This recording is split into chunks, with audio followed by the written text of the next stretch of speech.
Alors bonjour à tous et bienvenue dans cette vidéo de formation à Flutterflow. En fait, c'est une compilation de 23 petites vidéos. C'est des petites vidéos qu'en fait j'avais mis dans une formation qui était privée que je donnais à des élèves. Maintenant j'ai décidé de faire cette vidéo, cette compilation complète et de la mettre sur YouTube pour aider un maximum de gens. Donc j'espère que ça va vous aider. On va parler des bases un peu de Flutterflow, mais même aussi dès le début, quel prix choisir, pourquoi je paierais ce prix-là, hop. Je vais vous donner mes astuces en tant que professionnel, parce que j'ai vendu plusieurs applications à des particuliers et à des entreprises, donc j'ai fait pas mal de bourdes. J'ai récupéré des petites astuces, donc je vais essayer de vous en partager le maximum. Donc voilà, on va parler donc des bases, on va parler de Firebase. Qu'est-ce que c'est? C'est la base de données. On va parler d'authentification, c'est-à-dire comment se loguer, etc. Parce qu'avec Flutterflow, vraiment tout est fait. C'est vraiment un truc de fou, vous allez gagner du temps. Je suis développeur depuis 19 ans, surtout en C#, Node.js, ASP.NET, j'ai fait de l'Angular. Mais depuis le no-code, il y a plus de 2 ans pour moi, c'est une vraie révolution. On gagne du temps. On va beaucoup plus vite. Donc voilà, je vais essayer de vous partager ça dans cette petite formation. N'hésitez pas à vous abonner et mettre un like, parce qu'en fait ça fait plaisir et surtout on se dit mais oui, il y a quand même quelqu'un qui écoute et à qui ça plaît. Donc je vais lire tous vos commentaires si vous avez des questions, etc. Et moi je me ressens personnellement sur le coaching, c'est-à-dire si vous allez sur mon site sosdeveloper.com, vous pouvez réserver 1 heure avec moi ou plus. Je pourrais vous guider, vous débloquer sur des situations. Donc voilà, il y a aussi un email. Donc n'hésitez pas à me contacter et bonne lecture de la vidéo. Alors pourquoi j'ai choisi Flutterflow? Tout simplement parce que c'est le framework Flutter de Google, donc quand même grosse boutique derrière, langage Dart, et c'est surtout que si vous avez un problème, en fait des développeurs Flutter, il y en a partout. Et ça c'est un gros avantage.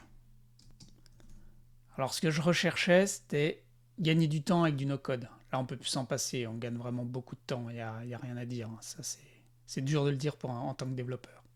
Et là, je voulais un seul outil en fait pour le web, donc c'est-à-dire déjà pour que ça soit pour Google ou Apple, le même code, mais aussi pour le web. Une seule façon de coder, comme ça on a le code au même endroit et on choisit où on va publier. Et c'est vraiment ce que permet Flutterflow. On va le voir plus en détail, bien sûr. Une seule base de données, ça c'est aussi vraiment cool pour relier le mobile et le web. Ça paraît idiot, mais c'est vraiment bien. Et je voulais, alors là c'est ça qui m'a fait prendre la décision il y a 2 ans, c'est avoir la main sur le code. Je veux être propriétaire de mon code. Je veux pas être lié pour toujours à Flutterflow. Je veux pas être bloqué par des abonnements comme plein d'autres concurrents font. C'est-à-dire que là, quand on a fait son appli, on peut télécharger le code, on peut la mettre sur Git. Enfin bon, on est propriétaire. Moi, je la livre au client. Hop, fini. Si demain je meurs, le client il a le code, il appelle un développeur Flutter et c'est parti. Même si le nouveau développeur ne connaît pas Flutterflow, il a quand même son code. Il part pas de zéro. Les autres petits points aussi, c'est vraiment le déploiement rapide. Ça, vous savez peut-être pas, mais déployer sur les stores, d'habitude, c'est hyper long. Là, on clique et ça y est, c'est parti. Même pour le web, on clique, c'est déployé chez Apple, chez Google. Bien sûr, après, il faut se connecter sur les sites pour valider, mais c'est ultra rapide quand il y a un problème. L'avantage aussi, c'est qu'on n'est pas bloqué par les fonctionnalités de Flutterflow. On peut quand même ajouter son propre code, ses propres fonctionnalités, et ça justement, si on parle avec des développeurs Flutter qui ont pondu du code qui n'est pas encore présent dans Flutterflow, hop, on peut copier-coller et faire ce qu'on appelle une custom function. Mais on reviendra, mais ça c'est aussi le point intéressant. Bien sûr, c'est, comme vous le savez peut-être, c'est connecté avec Firebase de Google, c'est-à-dire c'est la base de données. Donc hyper pratique, prix intéressant, on verra en détail, mais ça aussi ça a été le choix. C'est du no-code aussi, et c'est du NoSQL, ça s'appelle. On peut connecter des API, comme N8N bien sûr, et toutes les API style ChatGPT, de OpenAI. Et ça aussi c'est essentiel. Mais ça je pense que la plupart des concurrents le font aussi. Et là aussi, gros point, c'est la documentation. Vous verrez dans l'outil, il y a toujours des petits i pour des infos. On clique, on peut avoir déjà une petite description, mais surtout, il y a une documentation de fou en texte, mais en vidéo. Et c'est vraiment hyper important. La communauté, alors là, il y a un super groupe où on pose des questions, on a des réponses, tout le monde s'entraide, ça c'est top. Et il y a aussi, en bas à droite de Flutterflow, du support, il y a vraiment l'équipe derrière. Donc là, c'est pas réactif en une heure, déjà ils sont aux États-Unis, mais ça aussi, moi, quand j'étais vraiment bloqué et que je trouvais pas la réponse, j'ai pu les contacter. Ça aussi, c'est un point de décision qu'il faut bien regarder dès le début. Donc voilà un peu tous les points qui m'ont fait prendre la décision de Flutterflow. Allez, c'est parti pour la prochaine vidéo. Donc pour commencer, déjà, il vous faut un compte Flutterflow. Donc ça, je vous laisse vous inscrire, mais je voulais juste faire une petite vidéo sur le pricing pour vous donner une astuce. Donc on voit là, il y a 4 colonnes, mais il y a surtout 3 gros prix. Donc que ça soit annuel ou mensuel, c'est moins cher, mais déjà en mode gratuit, vous pouvez quasiment faire tout ce qu'on va faire dans la formation. C'est-à-dire que vous allez pouvoir créer votre application et la tester dans le simulateur de Flutterflow, ce qui est déjà énorme. Moi, je passe tout par le simulateur. La différence majeure pour moi avec la version 2, c'est que là, vous pouvez télécharger le code et télécharger un APK. Un APK, c'est pour les téléphones Android, c'est-à-dire l'application dans un fichier. Vous la téléchargez, vous installez sur votre téléphone. Donc pour tester sur des appareils réels, il vous faut cette version-là. Et la version Pro, différence majeure, bon, c'est pour GitHub, mais ça on en parlera, c'est pour mettre le code là-bas directement. Mais la différence majeure pour moi, c'est le one-click. C'est-à-dire qu'on peut déployer sur les stores en un clic. Avec les autres, il va falloir aller faire des lignes de commande et tout. Et puis là, on n'est plus dans du no-code du tout. Très compliqué. Pour l'avoir fait, c'est vraiment... Moi, je paye direct pour avoir cette option. Mais l'astuce, c'est qu'en fait, vous n'êtes pas pris, vous n'êtes pas obligé de payer annuellement. Vous pouvez commencer en version gratuite. Après, vous avez besoin d'une option qui n'y a pas. Vous payez pour le mois. Vous avez l'option. Vous voulez déployer même. Vous payez direct en pro et vous déployez sur les stores pour un mois. Et voilà, en fait, le mois d'après, hop, vous résiliez. Et ils ne vont pas supprimer votre code. Vous aurez toujours votre code. Ils vont vous rebrider sur certaines options. Donc, vous pouvez faire des allers-retours entre les abonnements. Ça, c'est vraiment très intéressant. C'était le point que je voulais mettre en valeur. Pour toutes les options, là, vous pouvez le lire. Mais je vous ai donné vraiment les options, les différentes, pour les 3 types d'abonnements. Allez, on continue ensemble. Donc ça y est, là on démarre dans Flutterflow. Donc là on est sur la page d'accueil. Donc déjà, je voulais juste vous parler avant de créer un projet de 3 petits raccourcis très intéressants.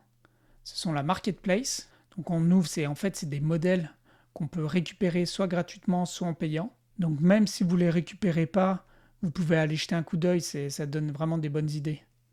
À vous de voir si vous souhaitez partir sur une base ou pas. Après, il y a la communauté.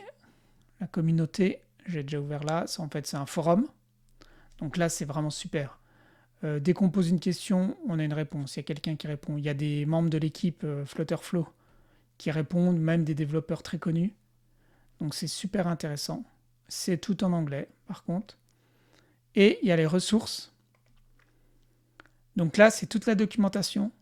Donc hyper intéressante la doc. Et il y a même les vidéos YouTube. Enfin, il y a plein de liens vers de la doc très intéressant. Et là, en bas à droite, on peut aussi poser des questions à un membre de l'équipe Flutterflow. Donc voilà, les petits raccourcis à ne pas oublier. Après, c'est parti. On va dans nos projets. Donc là, moi, on voit que j'ai plein de projets. Vous en aurez sûrement 0. Donc là, on fait Create New pour créer un nouveau projet. On met le nom de son projet. Là encore, il nous propose de choisir parmi des modèles. Et voilà. Là, c'est en train de créer le projet vierge. Donc là, on va arriver sur une interface. Donc on appelle ça le builder. Donc pour moi, il y a un peu 4 colonnes. 1, 2, 3, 4. Donc au centre, c'est l'application, notre application mobile. Hein. On peut voir en haut qu'on peut choisir le design. Là, c'est un peu tablette, desktop. On peut choisir vraiment si on veut une largeur ou une hauteur précise, Autrement, avec un clic droit, par exemple, je reviens sur le téléphone, clic droit, je peux soit passer en mode vertical, horizontal ou vertical, ou même, comme vous avez vu, on peut sélectionner le format d'un iPhone. iPhone 13 mini, voilà, il est plus petit. Ça, c'est un point crucial à bien se rappeler sur quel téléphone minimum on cible. Moi, je vous conseille de prendre le plus petit possible. Les téléphones, après, pas un truc miniature, parce qu'après, on est embêté. Vous regardez l'iPhone minimum, il n'y a pas que les iPhones, mais que vous souhaitez supporter, et comme ça, vous travaillez tout le temps sur la largeur minimum. Ça, c'est vraiment ma recommandation. Donc voilà, donc là, on est dans le builder, on peut dézoomer, zoomer. Donc je reviens sur la première colonne qui est tout à gauche. Pour moi, c'est la plus importante. En fonction d'où on clique, ça va changer la deuxième colonne. Voilà. Là, j'ai cliqué sur le tree, l'arbre avec toutes les pages. C'est là où vraiment on est tout le temps dedans. C'est un peu comme dans un explorateur de fichiers. Donc là, il n'y a qu'une page pour l'instant, c'est la page d'accueil, qui contient une colonne et ce qu'on appelle une app bar. C'est la barre en haut de navigation, on y reviendra. Donc là, il y a une colonne, c'est pareil, column, row, on va revenir sur dessus. Mais une colonne, c'est une colonne. On peut, donc quand on sélectionne la colonne, par exemple là, hop, et la dernière colonne, justement, c'est toutes les propriétés qui nous permettent de changer des choses dans cette colonne. Donc par exemple, ils nous disent qu'on peut faire glisser un widget. Donc on a deux options. Soit on clique là, on fait glisser En fait, on a une liste de widgets. Si on veut un bouton, une image, une colonne, un conteneur, on a juste à le faire glisser. Si je prends un bouton, hop, je le fais glisser. Et voilà. Et là, donc le bouton est sélectionné. Puis là, je peux aller choisir sa couleur. Après, bien sûr, ça fait énormément de petites propriétés à modifier, mais c'est assez simple, vous allez trouver assez rapidement. Là, je vois que bouton, c'est bouton, je vais dire go. Je sais pas, c'est un bouton, quand on clique, ça fait quelque chose.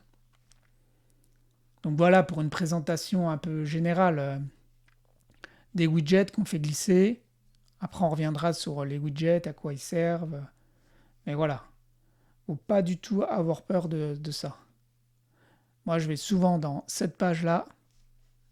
Et souvent, même au lieu de faire glisser le widget, moi je clique directement. Je suis là par exemple dans la colonne, je clique sur le petit plus là. Et ça m'ouvre un peu la liste des widgets. Par exemple, je veux lui rajouter un deuxième bouton. Hop, ça me l'a rajouté. Donc après, on parlera un petit peu des autres éléments, mais pour aller rapidement là, c'est Firestore. Donc je clique. Firestore, c'est la base Firebase. C'est-à-dire qu'on va pouvoir créer des collections, c'est-à-dire des tables. La table des utilisateurs, la table des pizzas dans mon cas, etc. Ça, data schema, on pourra en parler plus tard. Ça, c'est pour un peu stocker des variables. Là, c'est les API calls. C'est pour faire des appels API. Enfin, tout est là. Là, les médias, si on veut stocker des photos, etc. Custom code, etc. Surtout, ce qu'on peut retenir aussi, c'est le dernier bouton en bas. C'est tous les réglages. Là, vous allez souvent venir dans ce bouton des pages là, où j'étais, et le bouton en bas, surtout au début, pour faire différents réglages de l'application. Mais on va en parler dans une prochaine vidéo. Là, au moins, vous avez déjà eu un petit aperçu du builder Flutterflow. Bon, là, je vais vous parler du simulateur, parce que c'est beau, on construit des choses, mais nous, on a envie de le voir sur notre téléphone. Donc là, vous avez deux choses. Soit il y a ce petit bouton œil, mais moi, j'utilise quasiment jamais. On va cliquer, sauf pour faire des screenshots, vous allez voir. Quand ça ouvre, là, c'est pas du tout un simulateur, ça vous donne un rendu visuel dans un téléphone. Il y a ces boutons screenshot mode qu'on pourra voir plus tard, ça sera au moment de la publication sur les stores. Super utile. Mais je reviens là. Donc là, il y a le bouton, c'est ce bouton-là, c'est le simulateur. Quand on clique, donc là, ça va lancer tout un processus de création du simulateur, donc ça prend du temps. Voilà, ils disent 2 à 3 minutes.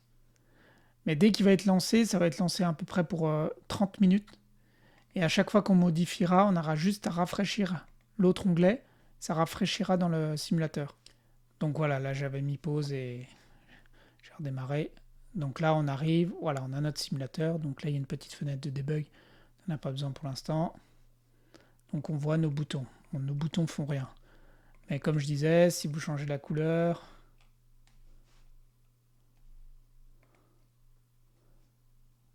en vert, hop, vous rafraîchissez là, Instant Reload, et là c'est plutôt 10 secondes. Donc là on peut attendre et on peut jouer sur le zoom. Il faut toujours rester là, parce que si on s'en va souvent dans un autre onglet, c'est pas toujours remis à jour.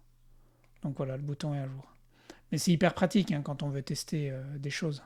Chose aussi, une petite astuce à bien prendre l'habitude, c'est de nommer vos colonnes, même vos boutons et tout. Vous n'êtes pas du tout obligé de le faire tout le temps, mais c'est en cas de bug. Des fois, on cherche.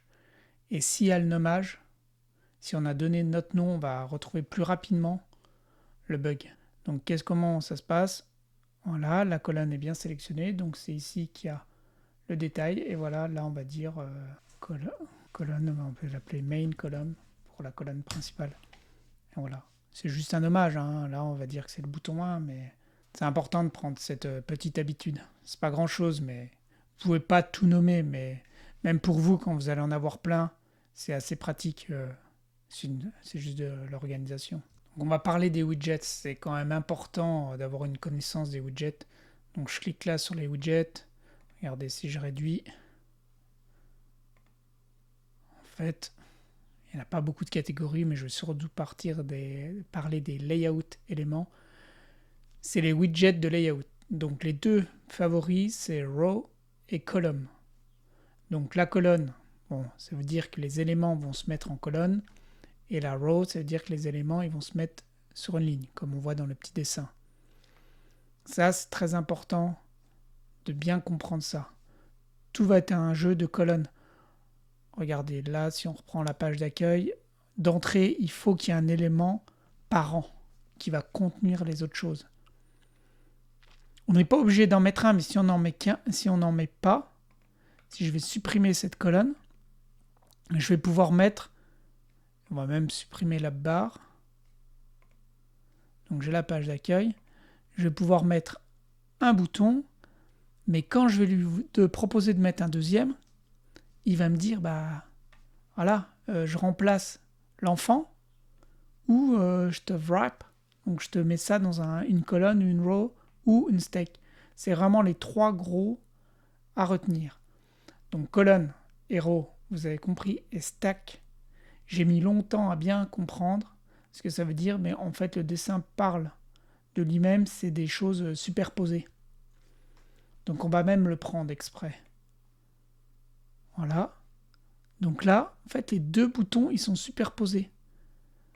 Vous allez me dire, c'est un petit peu bête, mais en fait... Donc là, je fais rapidement, celui-là, je fais un petit décalage. C'est des fois, dans des raisons XY, on a envie que les choses, elles soient dans un design spécifique. Donc là, c'est superposé. Et après, on peut faire des conditions aussi. Si c'est un homme, j'affiche ce bouton. Si c'est une femme, j'affiche l'autre bouton. Vous voyez ? Enfin, les layout widgets, c'est très important à bien comprendre, surtout le stack. Et après, bon, bah, il n'y en a pas 10 000. Après, je pense que vous avez compris. List view, c'est une liste. Il y a le conteneur qu'il faut bien retenir. Ça, lui, c'est un conteneur. Bon, bah, là, il veut que je lui mette, donc je vais tout mettre dans une colonne. Le conteneur, donc, bah, permet de contenir, mais il est très important, surtout si on veut donner de la couleur de fond à une colonne ou à une row. Là, parce que je clique sur colonne, par exemple, ça c'est une astuce directe pour pas que vous perdiez du temps. On a la colonne et là on cherche, on se dit mais moi je veux qu'elle soit toute rouge au fond. En fait, c'est pas possible. Donc il aurait fallu mettre la colonne dans un conteneur. Vous allez me dire ah bah oui, mais c'est trop tard. Mais là en fait ils ont prévu, on fait un clic droit et on peut wrap widget, le mettre dans un conteneur. Et hop, là maintenant on a notre conteneur, et là, fill color, et ben voilà, je le mets bleu. Vert. Parce que là j'ai un autre conteneur qui est là en blanc, qui m'embête. Donc vous voyez, ça c'est bien à retenir, cette petite astuce. Que si on veut jouer sur la couleur de fond, de toute façon c'est un conteneur. C'est obligatoire. Et si on veut jouer aussi sur les bords arrondis, là vous voyez la colonne. J'aimerais pouvoir mettre des bords arrondis, bah non, c'est pas possible. C'est le conteneur encore. Je vais dans le conteneur, border radius, 5. 5, et en fait, bon, vous voyez peut-être pas, mais ça met des bords. On peut tous les mettre pareil, oui. Voilà, là ils sont un peu arrondis. Donc très important à retenir que le conteneur permet de gérer plus de choses comme ça. Et là vous dites aussi, pendant qu'on est dans les astuces, ah j'ai mis le conteneur, finalement je veux l'enlever. Clic droit ici, remove widget. En fait ça va pas supprimer tout, ça va juste enlever lui. Hop, on garde la colonne. Ça aussi vraiment c'est une astuce, j'ai mis du temps à l'apprendre. Après pour les autres widgets, n'hésitez pas à aller dans la doc et puis à cliquer, hein, c'est facile. Vous cherchez. Là j'ai ouvert la doc par exemple, si je prends un widget qu'on ne connaît pas, signature par exemple, on se dit ah je sais pas comment ça marche, on va dans la doc, on tape signature et puis voilà, on a des exemples et ils nous expliquent comment ça marche. C'est assez rapide, en plus ils ont beaucoup de vidéos, donc on comprend assez rapidement. Donc je reviens dans les widgets. Ce que vous allez beaucoup utiliser, à part les listes, les colonnes, c'est le texte, les images, les boutons, les listes. Il y a la liste view, comme le dessin le montre, et la grid view. Voilà, ça, oui, exactement comme le dessin le dit aussi. Des petits carousels. Voilà la plupart des éléments que je considère importants à préciser ici. Tout le reste est assez clair quand on voit le dessin. Donc voilà, il faut faire glisser, ou soit le petit bouton plus, ici, et puis on rajoute directement. Alors la création d'un compte Google. Pourquoi j'en parle? Parce que vous avez probablement déjà un compte Gmail à vous. Soit vous pouvez l'utiliser, aucun problème. J'en parle parce que moi, pour chaque client, je leur crée leur propre compte Google.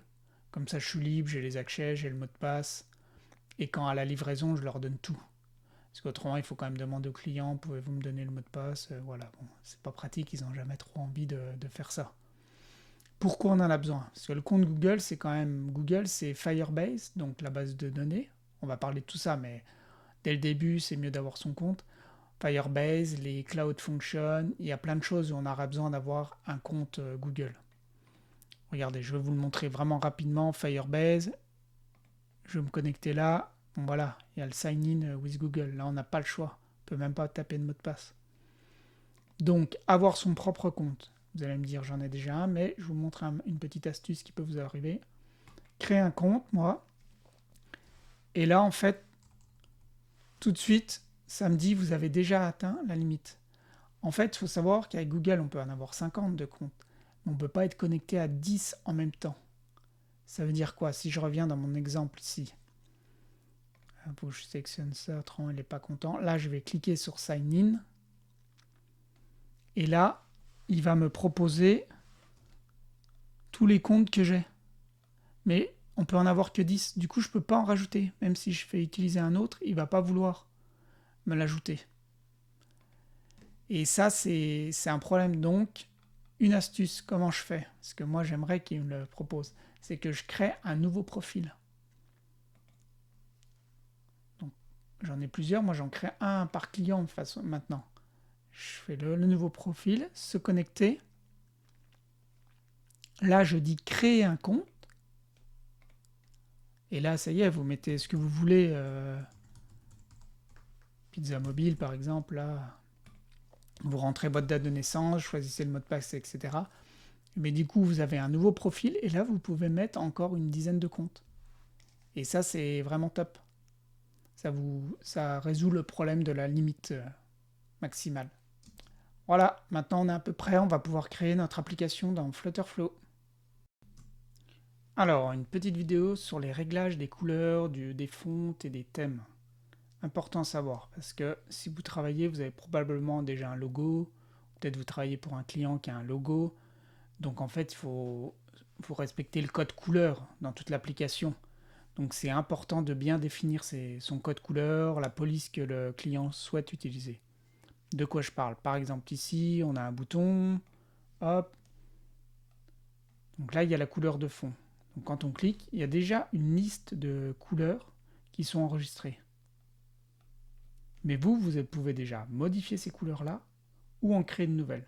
Bien sûr, pour ce bouton uniquement, vous pouvez modifier la couleur là, en cliquant là, en modifiant, mais ça va modifier que ce bouton, et pas tous les boutons si vous avez respecté tout le temps la bonne couleur. Donc, où est-ce que ça se passe? C'est ici. C'est important de le savoir. Donc ici, dans les couleurs, voilà toutes les couleurs qu'on a dit. Donc là, vous pouvez d'entrée changer et dire que non, mais là, c'est pas un bleu comme ça que je veux, moi. La couleur primaire sera pas ça. Vous faites votre motif. Vous pouvez cliquer pour ajouter une couleur. Donc là, ça a mis le rose, mais voilà, on peut le nommer rose. Voilà, c'est avec le petit crayon hein, qu'on change. Vous avez aussi les couleurs du dark mode. Vous voyez, le dark mode, nous on est en light. Bon, pareil, vous pouvez changer, vous pouvez surtout désactiver. C'est ici qu'on désactive.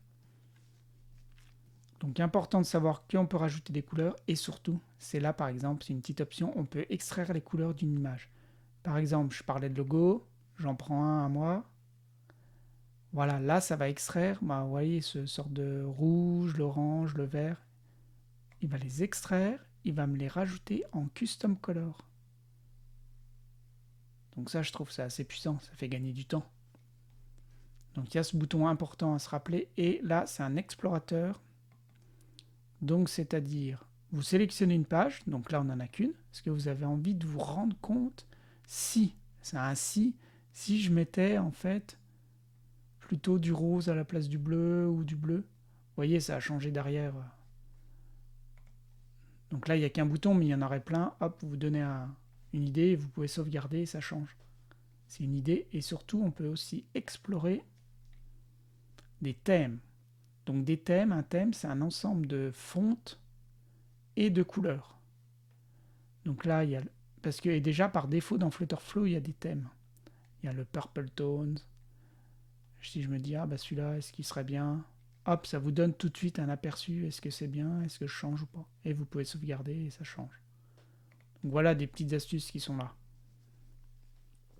Et on va parler aussi des fonts, donc ça c'est le deuxième point. Par défaut, il y a deux fontes. Il y a primary et secondary. Là, ils ont mis des choses. Vous, c'est là que vous pouvez aussi changer. Hop, vous en sélectionnez une autre. Et là, en dessous, là, ce qu'on voit ici, c'est la liste des fontes qui vous sont proposées. Là, on ne peut pas en rajouter, mais on peut les modifier. Vous pouvez dire que moi, du 50, non, ça sera au maximum du 48. Et je veux tout le temps que ça soit en extra light au lieu de bold. Vous mettez la couleur, la fonte, soit la primaire ou la secondaire. Donc ça, c'est votre liste de propositions qu'on va vous faire. Donc regardez, je vais prendre un exemple. Ici, je vais rajouter du texte. Un texte, on dit que ça sera mon titre. Voilà, je le mets en haut. Donc là, dans la proposition, c'est ici. Là, on a tout le temps une liste déroulante de ce qu'on a vu avant. Le 48, il est là. Donc pourquoi c'est important? Parce que là, vous allez me dire, oui, bah là, moi, je peux mettre 50 si je veux. Oui, vous pouvez modifier. Mais des fois, on fait une page 1, après on fait la 2. On se dit, j'avais mis combien pour le titre? Parce que vous avez envie de respecter toujours la même taille, la même police. Donc c'est pour ça que c'est bien d'aller prendre dans votre liste favorite, en fait. Donc voilà, important de savoir que c'est ici. Et c'est là aussi, on peut rajouter des custom fonts. Parce que dans tout ce qui est proposé, vous en voulez peut-être une autre. Donc là, on rajoute, et en fait, c'est un fichier de ce style, TTF, OTF. Ça, si vous avez envie de rajouter une custom font, vous connaîtrez ces formats. Et c'est là aussi qu'on peut rajouter des custom icônes. Donc là, je vous conseille d'aller regarder le tutoriel, il est super bien fait, il y a une vidéo et tout, Qu'est-ce que c'est qu'un custom icône? Parce qu'en fait, déjà par défaut, regardez là, je vais pour rajouter un icône. Moi, j'utilise tout le temps les icônes. Donc là, déjà, on a une liste là. Il y en a 8000 et 1600. Custom, donc il y en a 0, mais vous pouvez les rajouter en allant là-bas. Mais vraiment, c'est super. Moi, je tape un mot. Voilà, si je voulais mettre ça, hop, ça me le met là. Je le mets en 50. Vous voyez de quoi on parle quand on parle d'icône. Donc voilà, et là, donc, savoir aussi que c'est là, parce que des fois on cherche. Ça, c'est un peu le design system, en fait, c'est ce qu'on ne peut pas trop changer. Donc il y a la largeur, ce qu'ils définissent pour le mobile, tablette landscape et desktop. Voilà, c'est là qu'on peut changer. Je vous conseille de ne pas changer. C'est là qu'on peut changer la couleur du loading icon par défaut. Push to refresh style, c'est, vous savez, dans une liste, des fois, on fait glisser vers le haut pour rafraîchir. Mais là aussi, il y a ce petit preview qui se met. C'est là qu'on peut changer la couleur. Il faut le savoir parce que des fois, on peut chercher. Et c'est là qu'on peut connecter à Figma. On en parlera plus tard pour les connexions. Dernier petit point, c'est les thèmes. Qu'est-ce qu'un thème? Donc, il y a les fameux thèmes que je vous ai montré tout à l'heure avec les couleurs. Mais là, c'est des thèmes widgets, donc c'est différent. C'est-à-dire, vous avez envie de créer, regarde, je vais créer, votre propre bouton ou vos propres textes, etc., ou propres icônes, c'est-à-dire que ce soit toujours pareil. Vous ne pouvez pas vous casser la tête tout le temps. Ah oui, le bouton, il faut tout le temps que je le remodifie de la même façon. Donc là, on clique sur bouton. Dans mon cas, My Button. Là, parce que vous, ça vous embête, vous voulez toujours que ça soit 50. Vous voulez toujours que ça soit la prix couleur secondaire. Quand c'est le bouton, c'est secondaire. Et surtout, là, vous voulez toujours que ça soit des bords comme ça. Donc voilà, vous enregistrez votre bouton et vous avez votre modèle. Donc voilà, on peut s'enregistrer des petits éléments pour les réutiliser ailleurs. Donc voilà ce que je voulais dire sur les thèmes et les widgets. Je trouve que c'était important de rappeler pour éviter de passer du temps à chercher. Allez, c'est parti. Là, on s'occupe de Firebase, c'est-à-dire de la base de données, où sont stockées toutes les données de l'application. Donc là, pour l'instant, je sais qu'il y a ici, c'est le bouton Firebase où on voit toutes nos collections. Pour l'instant, on n'a rien du tout. Comme c'est la première fois que c'est le début, on va dans les réglages. Et là, on clique sur Firebase. Parce qu'en fait, il faut créer le projet. Il faut bien comprendre deux choses. On a la base de données réelle qui est sur Firebase, donc Google. Là, c'est stocké, les données sont là-bas. Mais dans ce qu'on appelle ici Firestore, là, Firebase, c'est-à-dire c'est un schéma, une représentation de la base de données. C'est-à-dire que vous allez devoir recréer les mêmes collections avec les mêmes champs qui correspondent à votre base de données. Pourquoi? Parce que ça va vous permettre d'appeler ces pseudo-variables n'importe où dans votre application. Donc voilà pourquoi c'est pas synchronisé. Si vous créez directement sur Google, ça ne va pas être emmené dans Flutterflow. On va dans les réglages là, Firebase. Donc là, il faut créer votre projet sur Firebase. Mais grâce à Flutterflow, il s'occupe de tout. Et ça, c'est trop fort. Vous avez le droit de regarder le tutoriel ou la doc, mais moi je dis direct, on crée le projet. Donc dans mon cas, bon voilà, ça trouve direct le nom, ça nous rajoute un ID, ça c'est un truc aléatoire. On sélectionne notre région. Moi je veux que ça soit stocké en Europe. Et là on fait Sign In. Donc moi, mon pizza mobile, l'email que j'ai créé, le compte que j'ai créé que pour ça.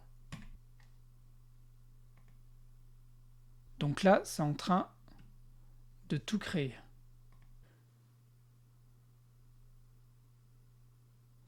Vous avez vu le Project ID. Là, on crée un projet de zéro.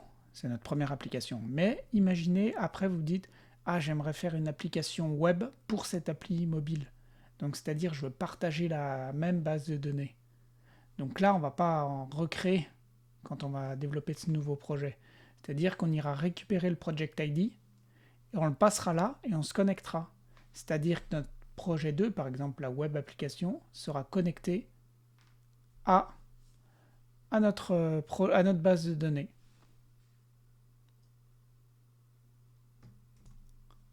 Voilà, donc là encore un truc qui arrive tout le temps. You must accept, il faut aller autoriser. Donc ils ont déjà mis les raccourcis, des conditions générales, etc. Comme d'habitude, hein, on va dire, comme d'habitude dans notre vie. Je clique, donc j'arrive direct chez Google, dans Firebase. J'accepte. Moi, je ne veux pas recevoir d'email.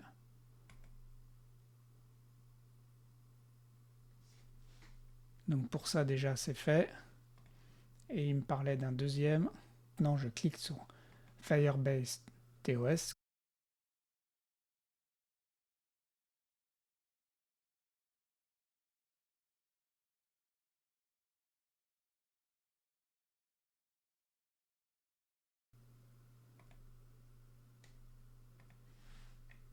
Donc là, on répond aux petites questions.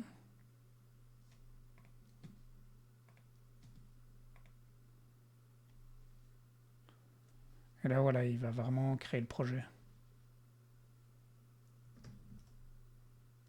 Voilà, projet est prêt. Là, voilà, on est dans la console Firebase.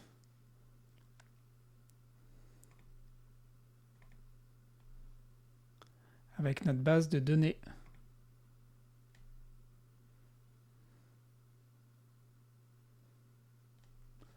Et je retourne ici.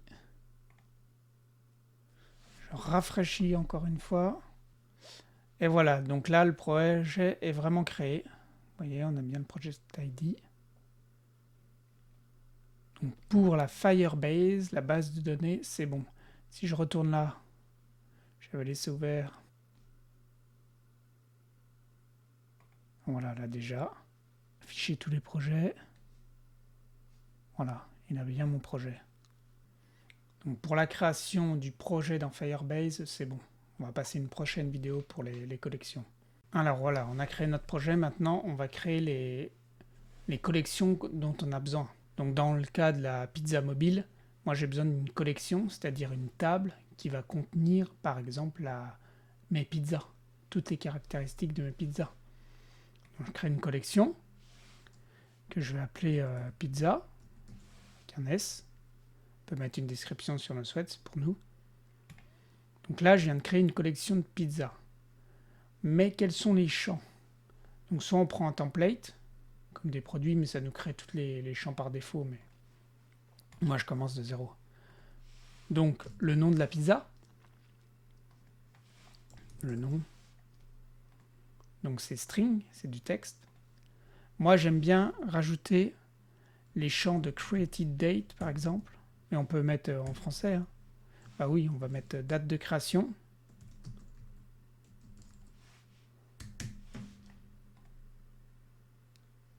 Date time. Date de modification.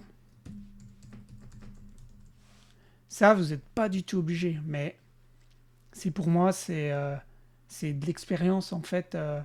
Si un jour il y a un problème, bah, ou vos clients ou vous avez envie de savoir quand ça a été modifié, qui l'a modifié, parce que là même on peut utilisateur ajouter l'ID de l'utilisateur. On n'a pas encore la table utilisateur, on n'a pas encore créé d'utilisateur, mais vous voyez l'idée.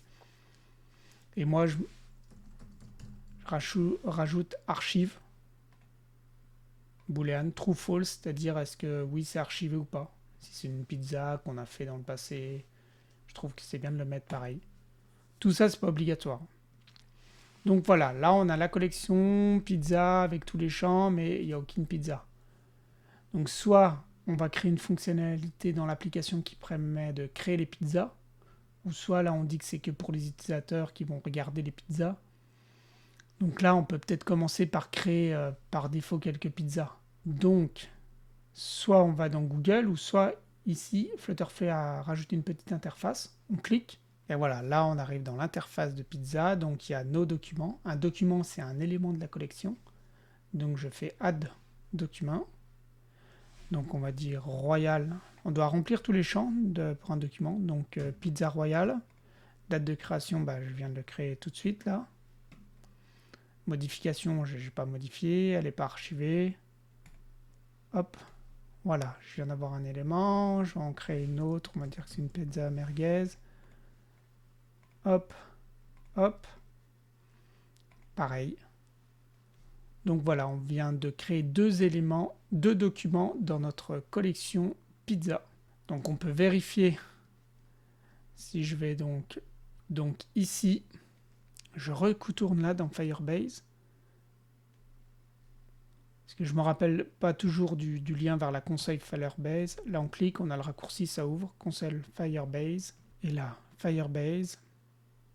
On va aller vérifier ce qu'on vient de faire, si ça a bien. Donc voilà, là on arrive, il y a notre collection pizza et il y a les deux documents. Si je clique, là il y a merguez et là il y a royal. Voilà. Donc ce qu'on a créé, ça a bien été créé et stocké dans la Firebase de Google. Alors, comment utiliser notre collection pizza par exemple? Donc on arrive sur la page d'accueil, j'ai le titre pizza et là je me dis je vais rajouter la liste des pizzas. Donc je fais une list view. Voilà. Là, on va juste afficher le nom. Après, si on a des images, on pourra peut-être prendre autre chose. Donc la list view, comment la lier à la collection? Donc là, on a sélectionné ça. Donc on va dans les propriétés. Et là, il y a plusieurs catégories. Et donc là, on voit le symbole de la base de données, c'est une backend query, donc une requête en arrière-plan. Il y a 4 formats. Les collection query, c'est ça qu'on veut. On veut faire une requête sur la collection. Ça, document from référence, c'est pour un seul élément précis, si on a l'ID. API call, c'est pour faire un appel API pour aller chercher ça sur un autre serveur, par exemple. Et Algolia, c'est une autre méthode de recherche. On fera une vidéo précise là-dessus. Donc query collection. Quelles sont la liste des collections? Moi j'ai que pizza là. Donc je veux lister tous les documents ou qu'un seul, ou je veux juste simplement les compter. Moi je veux les lister tous. Pas de limite. On peut ordonner. Je peux ordonner par nom. Et je peux filtrer. Moi je veux pas celles qui sont archivées.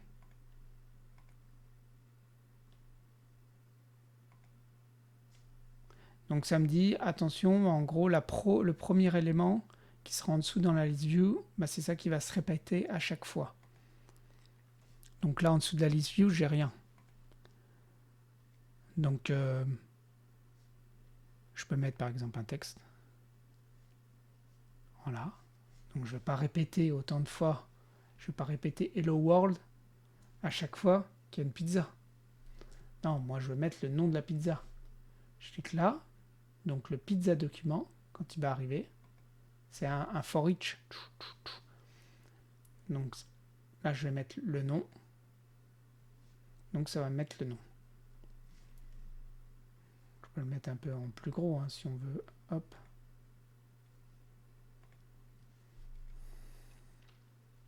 Là, on voit qu'il y a une erreur en rouge. Et oui, parce que j'ai mis ordonné par nom. Ça veut dire qu'il faut un index. Un index dans la base de données qui ordonne. Ça, c'est quelque chose que vous aurez assez souvent. Donc soit vous cliquez une fois là, ça vous emmène directement là, mais ça vous a emmené où en fait? Ça vous a emmené là, sur le réglage. Et là, nous n'avons pas déployé les index. Tic. Je clique déployer, et en fait, c'est en train de créer un index. Et tout ça depuis Flutterflow. Donc là, il n'y a plus d'erreur. Le jaune, c'est des petits conseils. Ils disent qu'on a peut-être donné un peu trop de droits. C'est que des conseils. Donc là, maintenant, on peut lancer le simulateur pour vérifier si on voit bien nos deux pizzas. Donc le simulateur a été lancé dans un nouvel onglet. Et là, justement, ça nous dit que l'index est en cours de déploiement. Ce qu'on a sélectionné avant. Bon, pour deux pizzas, c'est un peu long, mais on peut cliquer sur Instant Reload pour faire une sorte de refresh. Donc là, vous allez me dire, mais on ne voit pas les pizzas.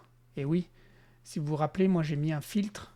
Le problème, si je retourne voir, Donc là, je réouvre ça pour voir un peu les données que j'avais mis. J'avais pas mis true, en fait, j'avais pas mis false. Voilà, donc là, on voit pas qu'il y a...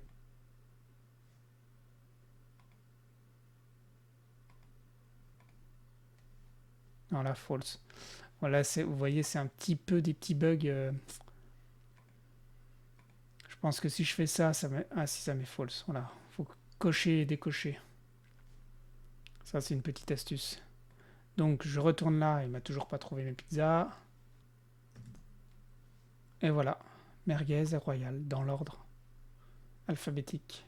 Donc voilà, on a réussi à connecter une collection. Alors, on va passer à l'authentification, c'est-à-dire la création d'un compte et la page de login pour accéder à l'application. Login, mot de passe. On va passer avec l'email et le mot de passe pour l'instant. Donc pour ça, déjà, il nous faut 2 pages. Une page de création de compte et une page de login. Donc on va dans le petit plus pour rajouter une page. Soit on part de 0, soit on regarde dans les modèles, et là, dans ce cas typique, l'authentification, il y a vraiment des modèles. Moi, je vais là, je crée donc la page de création de compte, je pense souvent celui-là, je clique le thème par défaut. Là, on met le nom de sa page, création compte. Voilà, elle a été créée. Et je vais créer aussi une page de login. Voilà, le login là, hop.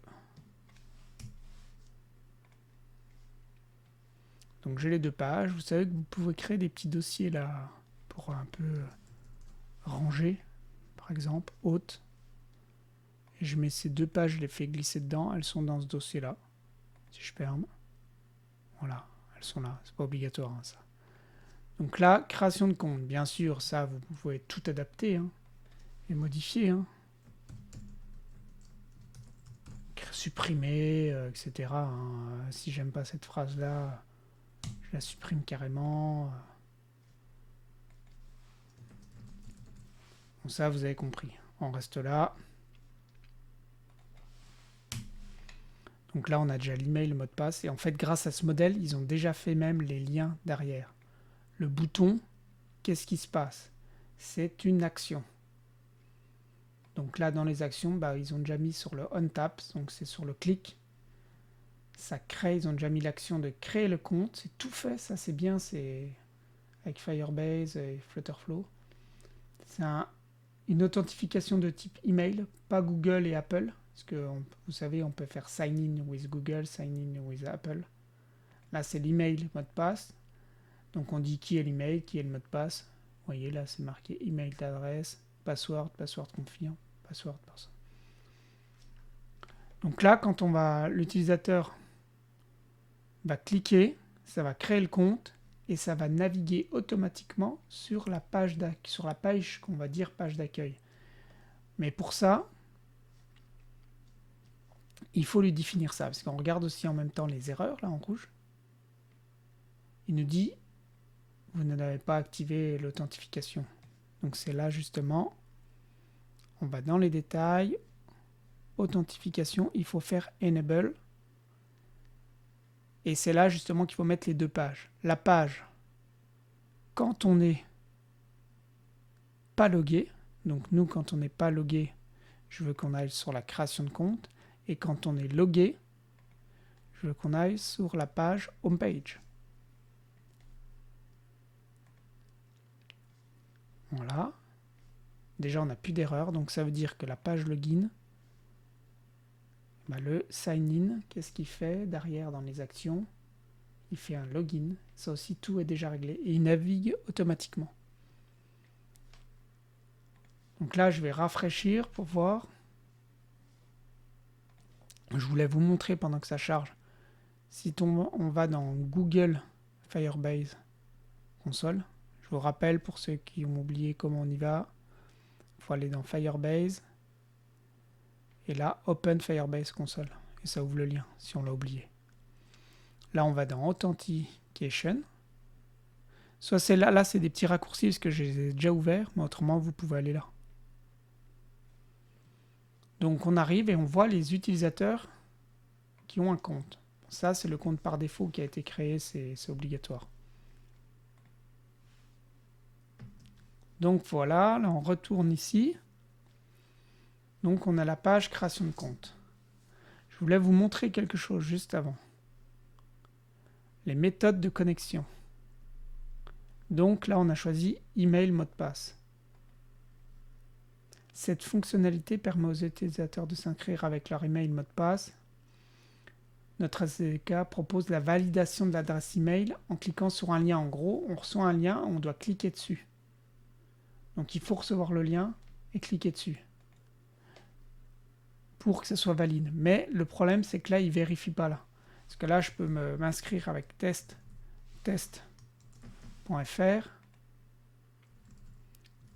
Je mets un mot de passe. Je clique. Et je suis logué. Mais en fait, vous allez me dire, mais là, on a mis test. J'ai même pas reçu l'email et j'ai même pas été validé. Et donc, c'est là qu'il faut améliorer ça. C'est-à-dire qu'il faut vérifier si la personne, elle a cliqué. Donc, lors de la création du compte, je retourne là. On n'est pas obligé, hein. Moi, c'est une astuce que je vous donne. Et là, je dis, du coup, déjà, tu navigues pas automatiquement sur la page d'accueil. Et là, on va rajouter une condition. On va vérifier si l'email verified, voilà. L'utilisateur qui a été normalement authentifié, puisqu'on a créé le compte, il a été logué. On va vérifier si l'email a été vérifié. Deux conditions. Si c'est bon, et ben là, on t'envoie sur la page d'accueil. Navigation homepage. Si c'est pas bon, et ben là, je dis que c'est pas bon. Donc une petite alerte, de petite information.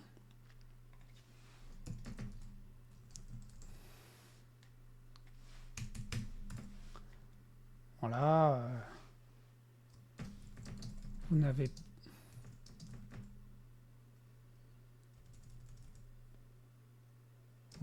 pas cliqué sur le lien dans votre email. Voilà. Et surtout, bah non, il ne va rien se passer. Si on suit, hop, ça ne va pas naviguer. Voilà. Et c'est pareil, vous avez compris l'idée, c'est pareil pour le login. Donc si vous voulez, on peut gagner du temps. Je rouvre ça.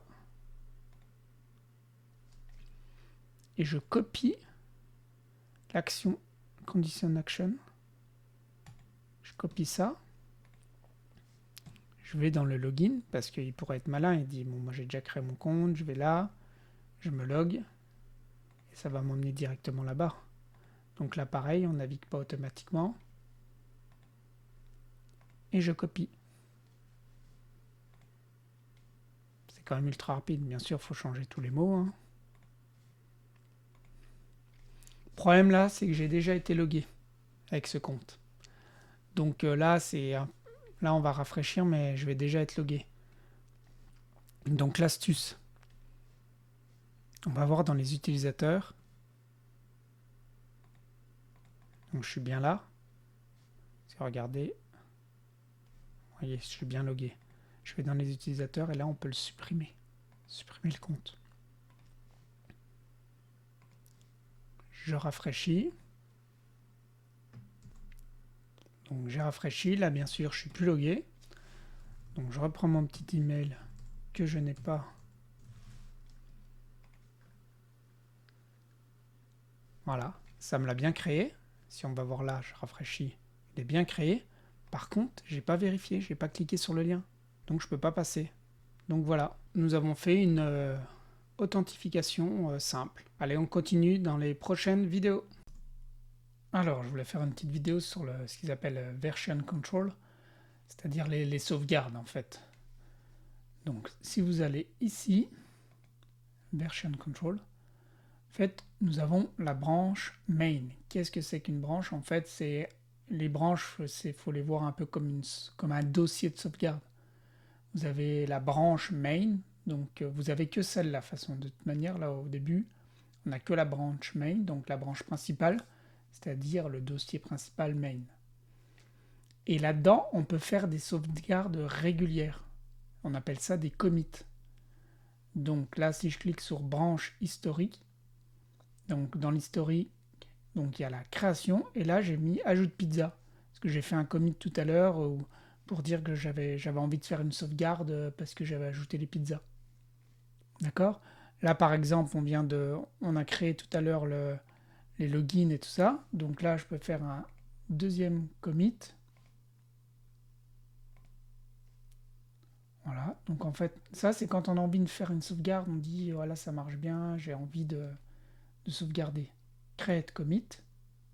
Ah oui, bon là j'ai pas fait de modif, je viens juste de le faire. Je fais une petite modif. Voilà. Pour le forcer. Donc voilà, là je dis create commit. Là je peux dire ajout de l'authentification. Authentication. Et là, je retourne dans l'historique. Donc voilà, ça nous rappelle les sauvegardes qu'on a fait à tel moment. Mais, ce qu'il faut savoir aussi, il y a les snapshots. C'est-à-dire, c'est Flutterflow qui fait, comme bon lui semble, des sauvegardes aussi. Vous voyez, là, par exemple, si j'ai envie de retourner au 26 mai, parce que des fois, on est là, on se dit, ça marche avant, on n'arrive pas à comprendre pourquoi on a envie de retourner en arrière. On n'a pas envie de retourner, parce que si je clique sur Revert, je retourne exactement au 26 mai à 3h58. Mais là, c'est direct. Par contre, le petit avantage, c'est le preview. Dire je clique, ça me rouvre le projet comme il était dans cette sauvegarde, ce snapshot. Et comme ça, on peut aller comparer des choses et vérifier pourquoi avant le code il était comme ça, mais j'avais pas ci, j'avais pas ça. Et c'est super pratique. Hein. Par exemple, là on est sur la page d'accueil. Vous voyez qu'il n'y a pas pizza. Et si je regarde actuellement, on a pizza. Donc voilà. Si je me dis, bon bah j'ai pas compris, je retourne là, hop, je clique revert et on repart directement là-bas. Donc voilà. Ça, il y a des snapshots automatiques, mais vous pouvez aussi faire vos propres sauvegardes, vos propres commits. Comme ça, c'est pas aléatoire, c'est quand vous le décidez avec un nom bien précis. Il y a aussi la création de branches, ça c'est tous ceux qui sont habitués de ce système de Git par exemple, peuvent créer des branches. Donc voilà ce que je voulais vous dire sur ce point-là. Alors je vais vous parler des navigation bars et des app bars, c'est-à-dire le menu en bas ou en haut. Donc dans le cas du menu en bas qu'on aimerait, là j'aimerais avoir un menu avec 2-3 pages. La page d'accueil, la page des réglages, la page de création.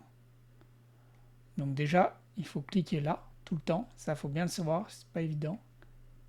Show this page on the navbar. Je coche et il me dit déjà qu'il faut avoir au moins 2 pages comme ça. Donc là on va faire la première.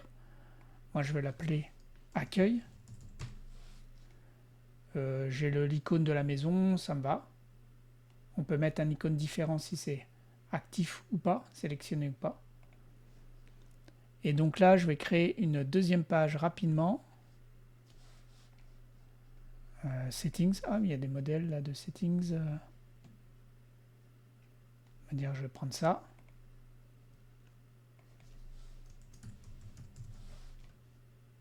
Ben, voilà, on est français. Réglage.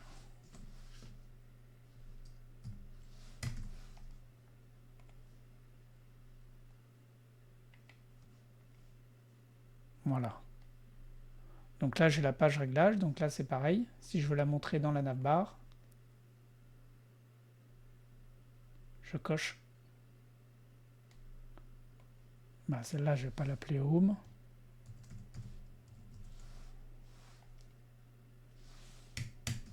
Réglage. Là, on peut mettre l'accent, mais pas dans le nom. Ici, on ne peut pas mettre d'accent.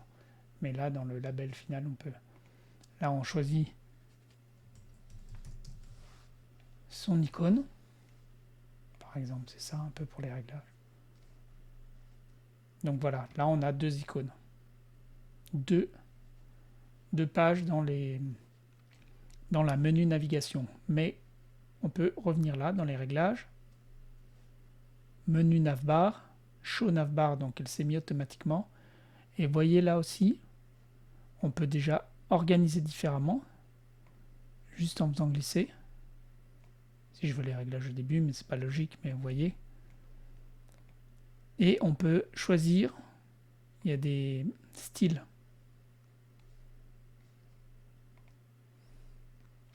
Quand ça flotte en fait, ou ça redisparaît. Et la Google Navbar, un peu comme ça. Bon, moi je préfère la Flutter Navbar. C'est là qu'on peut choisir aussi les couleurs, etc. Quand c'est pas sélectionné, quand c'est sélectionné. Est-ce qu'on met les labels en dessous? Show label par exemple, hop, ça m'y accueille. Et je mets même quand c'est pas sélectionné. Les petits réglages sont là. Donc c'est ici, navbar. Et pour appbar, l'appbar, c'est ce qu'on met en haut quand on crée une page. Donc quand on crée une page, on peut mettre par défaut que ça crée ça, ou ce style-là, etc. Et là aussi, les couleurs, tout se joue ici. Mais ça, à chaque fois, on peut supprimer la navbar. Hein. Regardez, elle est là. Si je veux, j'ai juste à la supprimer, puis elle se supprime. Donc voilà ce que je voulais dire sur les menus navigation. Il faut bien retenir que c'est ici. Alors le déploiement web, c'est plutôt assez simple. Donc si on dit que cette application de pizza, je la regarde en mode web, on dit que je veux déployer la même en mode web, c'est plutôt simple. On va là, Web Deployment. Là, ça nous dit que c'est pas activé. Donc en fait, en gros, il rejump dans plateforme. Et là, j'autorise le déploiement web. Donc je retourne là.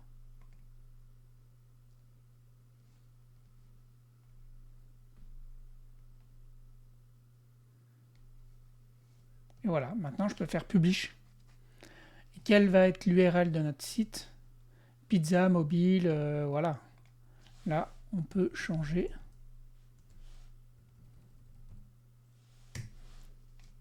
Mais ça finira quand même par .flutterflow.app. On peut mettre un titre SEO, description, page, un favicon. Tout ça, c'est gratuit. On a juste à cliquer et ça y est, on a l'URL de notre site, c'est déployé. Donc si vous avez des clients, moi personnellement, pour les applis web que j'ai vendues, en 2 secondes, je fais la petite correction quand il y a un bug et je republie.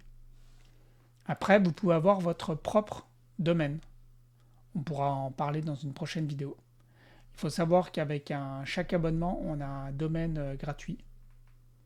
C'est-à-dire vous avez beau être propriétaire de pizzamobile.fr, vous l'avez acheté, il faut quand même il va falloir venir le rajouter là. Il va quand même falloir aller rajouter les liens. On en parlera. Alors la gestion des droits d'accès aux collections, c'est quand même important de le savoir. Donc c'est ici, c'est super, on peut tout faire depuis Flutterflow. Donc on clique sur les petits réglages ici. Et là, on voit qu'on n'a pas déployé les règles Firestore. Donc on a une collection pizza. En création, soit tout le monde a le droit de créer, soit je dis que les utilisateurs qui sont authentifiés, donc qui ont passé le login mot de passe, soit les utilisateurs précis, soit personne. Donc en création, par exemple, je pourrais dire que les utilisateurs authentifiés. En écriture, personne n'a le droit d'en créer, personne n'a le droit d'en supprimer. Tout le monde a le droit de le lire, peut-être même sans être logué. Et là, les utilisateurs qui créent, ça peut être des managers. Donc en fait, quand on sélectionne ça, ça écrit une petite règle qui va être automatiquement déployée chez Google. Mais on peut le faire direct en cliquant là. Ça va nous en montrer une petite différence. Et je dis OK. Et voilà, c'est déployé. Donc voilà, c'est très important de savoir ça, parce qu'à chaque fois que vous allez créer une nouvelle collection, ça se peut que vous n'avez pas attribué des droits et ça peut vous poser problème. Ça m'arrive presque tout le temps.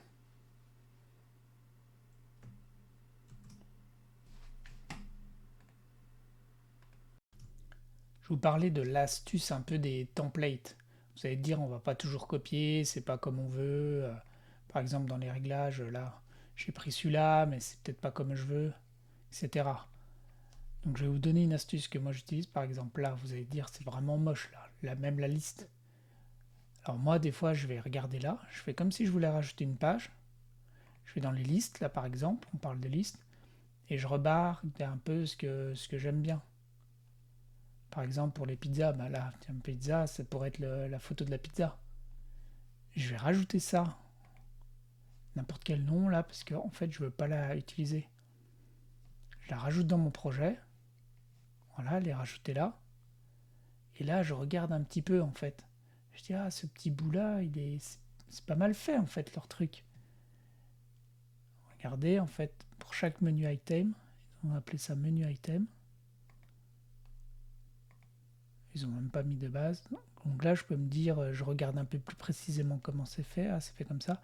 Et je peux même le copier. Je le copie. Je vais sur ma page d'accueil. Moi, en fait, j'avais juste mis un conteneur là. Je clique là sur ma liste. Et je colle. Ah oui, ça me dit que ça va remplacer. Ok. Ça m'a remplacé mon truc. Donc déjà, vous voyez, là, on a un truc. Bon, bah après, l'image, là, c'est une image par défaut. Le titre, là, je pourrais mettre le nom de la pizza. Donc je reviens à ce que j'avais déjà fait au début.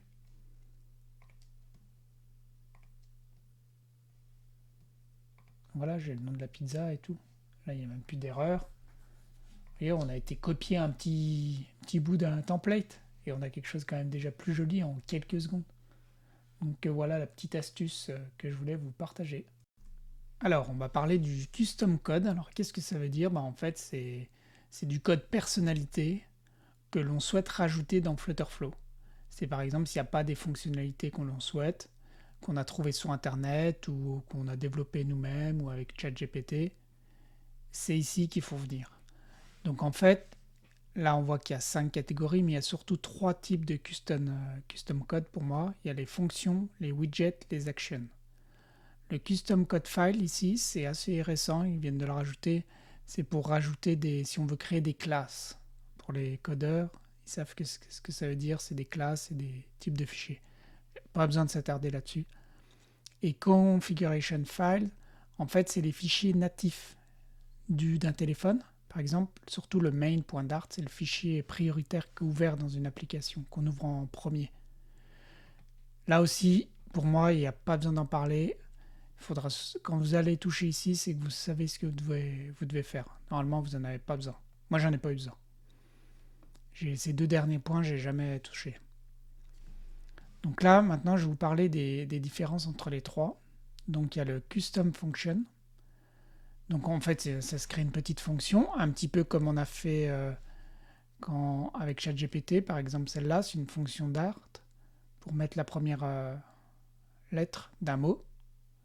Donc ça, on peut le copier-coller et le mettre dans une custom function. Pourquoi cet exemple-là est vraiment basique? Vous savez, vous voyez ce qu'il fait, mais il ne fait pas appel à d'autres classes. C'est quoi d'autres classes? Par contre, d'autres packages d'art du style, si on a envie de faire une custom function ou du custom code pour créer un fichier PDF, comme j'ai déjà fait. Donc là, c'est pas une fonction, c'est une custom action. C'est la différence. Parce qu'ici, on va pouvoir appeler d'autres packages. Donc voilà pour ces 2 différences. Je vais vous montrer des exemples, ça sera plus parlant. En allant dans le projet Je préviens. Regardez, ici, j'ai 13 custom functions. Un exemple, je l'ai appelé add astérix, et pour ajouter des astérix dans un nom, je voulais cacher le nom d'une personne, donc je mettais des petites étoiles. Donc là, c'est vraiment de la manipulation de lettres et tout. Là, il n'y a pas besoin de d'autres packages. Par contre, dans les Custom Actions. Là, vous voyez que j'en ai aussi plusieurs. Par exemple, Get Latitude. Donc là, c'est la latitude. Bah, voilà, j'ai la position d'un utilisateur, les coordonnées GPS, latitude, longitude. Là, moi, je voulais retourner que la latitude. Dans ce cas précis, là, vu que j'importe un package qui est importé ici, en fait, ça, on va détailler, hein, mais c'est pour vous dire que c'est la différence avec la custom function. On ne peut pas importer. Donc voilà des exemples précis. Is close to home, là c'est pour savoir si un utilisateur est proche de sa maison. Donc voilà, j'avais créé cette fonction. Tout ça, de toute manière, moi je le fais avec ChatGPT, on s'en met pas. Hein. Les fonctions, j'en avais 13. GetCity, etc. Ça vous donne une idée. Trim fields, en gros, c'était pour enlever les espaces.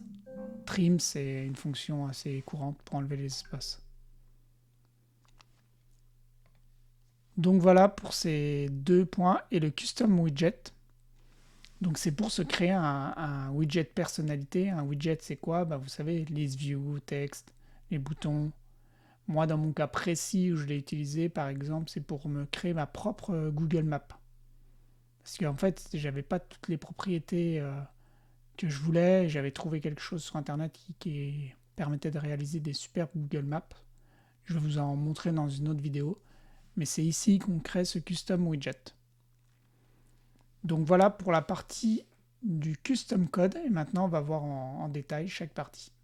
Je vais prendre un exemple très basique donc on va créer une inline function. Donc là, vous voyez, on a appliqué le nom de la pizza. Mais imaginons qu'en fait, moi, j'aimerais que ça commence par une majuscule. C'est pas par défaut ici. Donc on clique sur le nom ici. Donc je supprime là par exemple. Donc là, j'ai plus rien. Non. Je vais te faire une petite fonction rapidement. Donc on tape code. Et là où il y a une proposition, il y a du inline function. Donc ça, il faut écrire une petite fonction qui met en majuscule. Vous allez vous dire, oui, mais moi je ne sais pas écrire. D'accord. Donc moi aussi, je vais dans ChatGPT. Peux-tu me donner le code pour mettre en majuscule la première lettre? Je ne lui ai même pas dit, il faudrait lui dire en Dart, c'est notre langage. Bon, moi, il me l'a proposé. Il m'a créé cette petite fonction. Donc déjà, on a la fonction, on pourrait créer une custom function. Mais là, nous, on va l'utiliser en ligne. Donc si le texte qu'on a passé en paramètre est empty, vide, alors retourne le texte.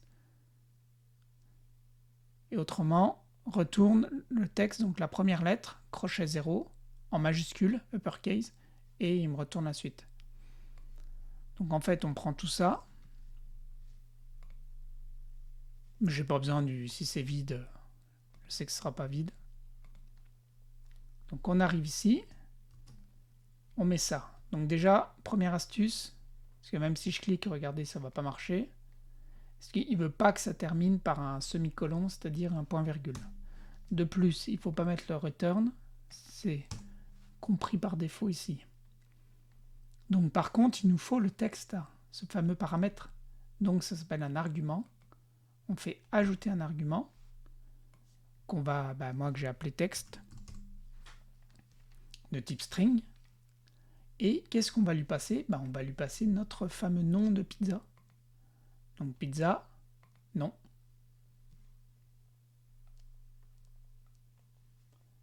Et donc voilà, et là il faut toujours, à chaque fois même qu'on modifie, il faut recliquer sur Check Error. Il va vérifier, il va se mettre en vert, et tout va être bon. Et là, après on clique sur Confirmer. Et voilà, on a une inline function, donc là ça va mettre en majuscule le prénom. Donc là, je viens de vous parler des inline functions. Ne pas les oublier, parce qu'avant de se lancer dans du custom code, des fois on peut faire des petites choses là. Mais on ne peut pas se lancer dans des gros bouts de code. C'est vraiment des petites corrections. Et n'oubliez pas d'utiliser ChatGPT. Alors, on va créer une custom function.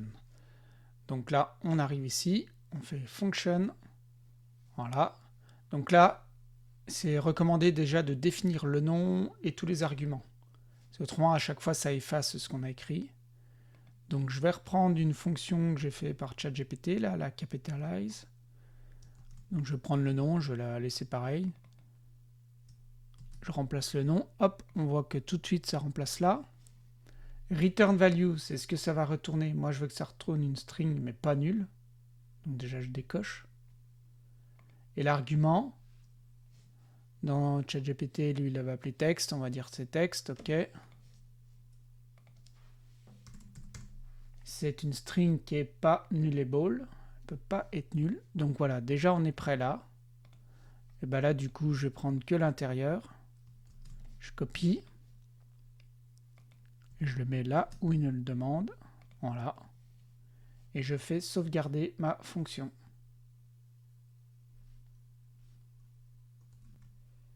Donc là, ça me demande, il y a une petite erreur, ça me demande de vérifier. Oui, il faut cliquer là pour vérifier les fonctions.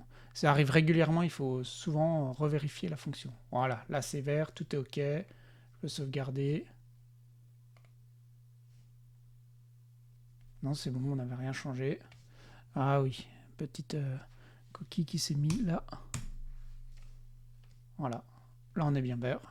Donc là c'est bon pour la custom function. Comment on l'appelle après? Donc là je retourne dans ce code là. Là j'avais une inline function. Donc c'est un peu pareil, on a fait pareil. Là je vais plutôt supprimer pour montrer comment on appelle une custom function. Donc on est là. Déjà, en plus elle s'appelle capitalize. Voilà, elle est dans les custom functions. Je clique là. Et du coup là, bon bah là, nous il y a un seul paramètre qui s'appelle texte. Il me dit bah c'est qui que tu vas me passer? C'est quoi? Donc moi c'est le nom de la pizza, par exemple. Et hop. Mais je pourrais le mettre là pour ce texte. On peut l'utiliser un peu partout après. Là je fais enregistrer. Et voilà. Ça va me retourner une string. Et là ça me dit qu'il y a une erreur. Et en fait on regarde, c'est encore... Il veut souvent ça arrive assez régulièrement, qu'on soit obligé de retourner dans la custom function pour faire valider. C'est parce que ici, une petite coquille qui s'est mise là. Hop. Et voilà, on revalide et puis après, il est content. Donc voilà, c'est assez rapide de créer une custom function. Et là, on peut l'appeler. Allez, on passe à la suite. Alors là, on va créer une custom action. Donc j'arrive ici, dans le custom code, je fais plus custom action. Je me suis dit qu'on va créer une custom action qui pour permettre de récupérer le numéro de la version.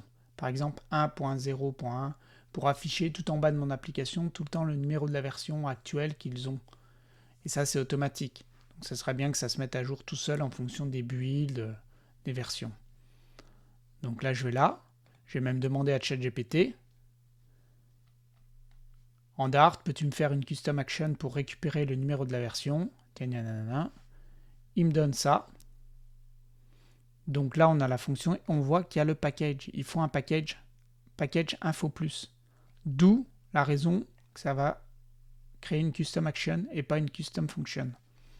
Donc je copie ce code. Je le mets là. Donc voilà, je récupère le nom, je le mets bien là sur le nom.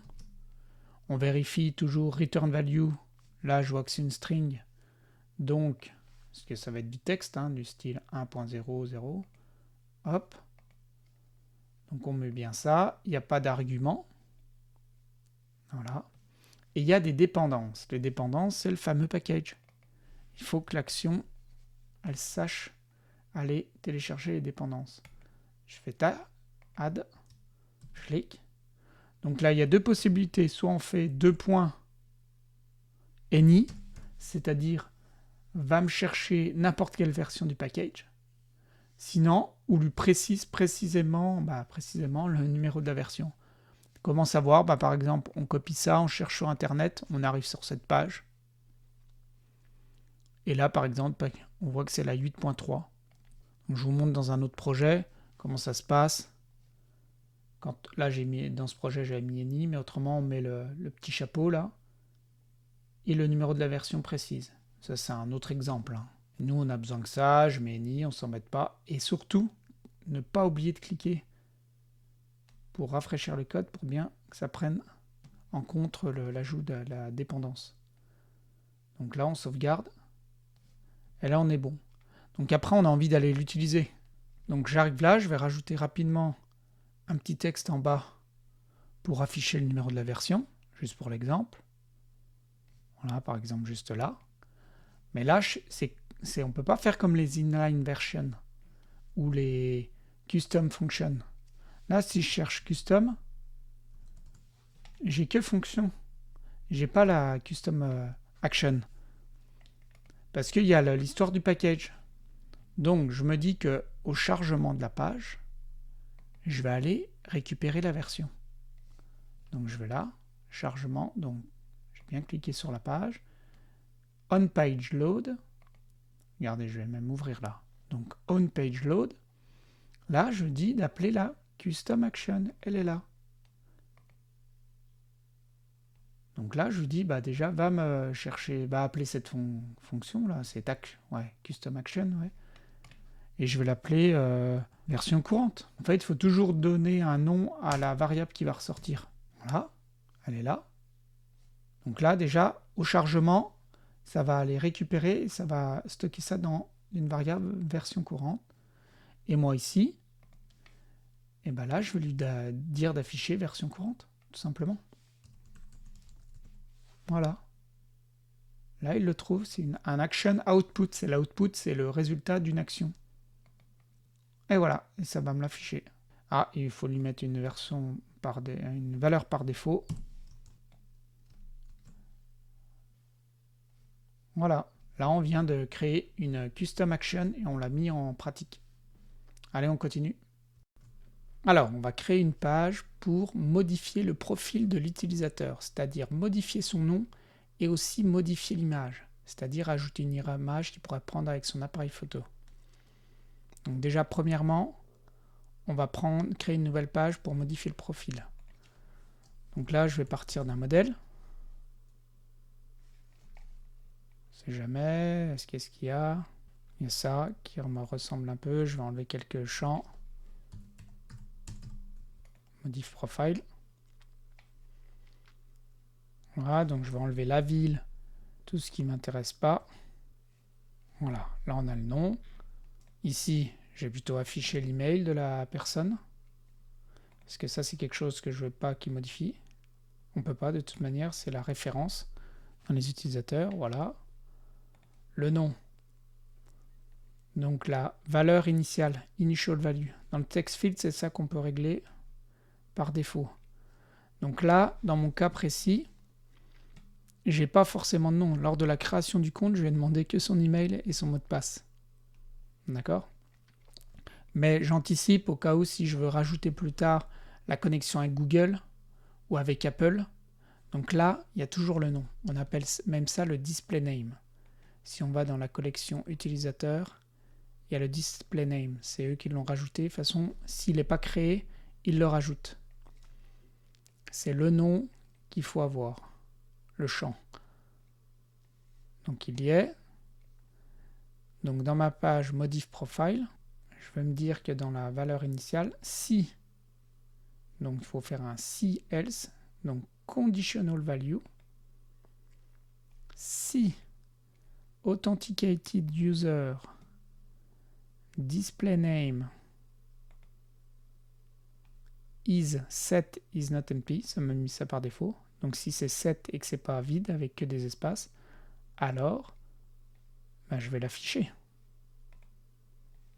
Sinon, if then else, sinon, moi je veux dire que ça va mettre aucun nom. Voilà. Pour là, c'est assez basique. Soit quand on clique sur Save, ça enregistre la modification. On peut faire ça. Bon, je me dis, on va même supprimer. S'il modifie, commence à taper autre chose, ça va enregistrer quand il a fini de taper. Comme ça, c'est un autre exemple. Donc là, ça s'appelle Your Name. Donc la condition, il y a combien de triggers? Il y a 3 triggers sur le submit, sur le onChange ou le focus change. Quand on change le focus et qu'on change de champ, ou quand on change une lettre, lettre par lettre, tac tac tac, ça enregistre, ou quand on a fini. Je préfère quand on a fini. Donc quand on a fini, database, Firestore, update document. Là on va mettre à jour quoi? Le authenticated user reference. Et on met à jour l'utilisateur. Et là on sélectionne les champs qu'on veut mettre à jour. Donc dans notre cas, c'est le display name. Et on va lui mettre from variable. Ce qui vient de s'appeler yourname, j'ai dit. C'est dans le widget state yourname. Voilà. Toujours, je trouve que c'est une bonne technique d'enregistrer la date de modification. Là en anglais c'est edited time. Et je vais mettre global property current time. Ça c'est une petite astuce non obligatoire, mais c'est très utile. Donc voilà. Alors chouette d'améliorer un petit peu l'application. Donc bien sûr il y a les templates comme j'avais utilisé ici. Mais j'aimerais bien m'inspirer du vibe coding. Qu'est-ce que c'est le vibe coding? Donc là, je vais juste dans Wikipédia, mais pour vous dire, c'est en fait une technique de programmation utilisant l'IA, dans laquelle une personne décrit en fait ce qu'elle souhaite en parlant et avec un LLM, c'est-à-dire style ChatGPT, ça va nous transcrire du code. Il y a plusieurs sites qui font ça, il y en a même pas mal. Donc il y a Replit par exemple, où je vais donner une description. Je souhaite une application mobile avec un menu en bas et 3 boutons, accueil, carte, réglage. Sur la partie carte, affiche les vendeurs de pizza. Sur la partie accueil, on affiche une liste déroulante de vendeurs de pizza et en dessous une liste de pizzas à vendre. Et dans les réglages, on peut ajouter un vendeur ou ajouter des pizzas pour un vendeur. Donc Replit, il me fait ça. Donc c'est vrai qu'il y a la liste déroulante. Si je clique, ça monte des pizzas. Là, ça monte toujours les mêmes pizzas. OK. Dans la carte, il y a une erreur. Bon, c'est à cause de l'API key de Google. Il faut avoir une clé API pour pouvoir afficher une carte. Ça, c'est toujours le cas. OK. Et dans Réglages, on peut ajouter un vendeur avec son nom, son adresse, téléphone, longitude, latitude. Oui, latitude, longitude, pardon. Ajouter une pizza. On sélectionne le vendeur, on peut ajouter la pizza. Ça a l'air pas mal. Ok, ça fait ce que j'ai demandé. Si je clique sur commander, là il y a une erreur. Implémenter le système de panier. Bon voilà, ça fait pas tout. Mais le vibe coding, voilà, avec un petit texte, on a quelque chose. Ça nous donne une idée. Moi je trouve pas super. Donc j'ai été dans Dreamflow. J'ai fait un copier-coller, j'ai fait la même demande. Dreamflow, c'est fait par Flutterflow. Donc là, je trouve que c'est plutôt pas mal. Je trouve déjà là, il met l'adresse du vendeur. Je trouve que c'est une bonne idée dans la liste déroulante. Donc là, on n'a pas tout le temps les mêmes pizzas. Voilà. La carte, donc on l'affiche pas. Bon, ça doit être le même problème. Petit bouton géolocalisé, 4 vendeurs. Ça peut être bien, ouais. Et réglage, où il a fait des tabulations. C'est plutôt pas mal. Ça donne des bonnes idées. Je trouve que c'est intéressant. Pour moi, les réglages, là, ce sera vraiment que pour les managers. C'est pas tout le monde qui va pouvoir ajouter des pizzas. Ça, je vais pas préciser, donc il n'a pas prévu le truc. Donc voilà, le vibe coding, déjà, ça donne une bonne idée des petites astuces pour coder. Alors voilà, c'est la fin de cette vidéo. J'espère que ça vous a plu. Bon, je suis d'accord avec vous qu'il manquait encore des choses. On pourrait parler de monétisation, comment déployer, etc. Mais déjà, vous avez beaucoup de choses dans Flutterflow, donc n'hésitez pas à me dire. De toute façon, je prépare une autre grosse vidéo jusqu'à la monétisation, le déploiement sur les stores. Donc dites-moi si ça vous intéresse. Dites-moi où vous bloquez. Et voilà, vous avez compris l'idée. Allez, abonnez-vous. À bientôt.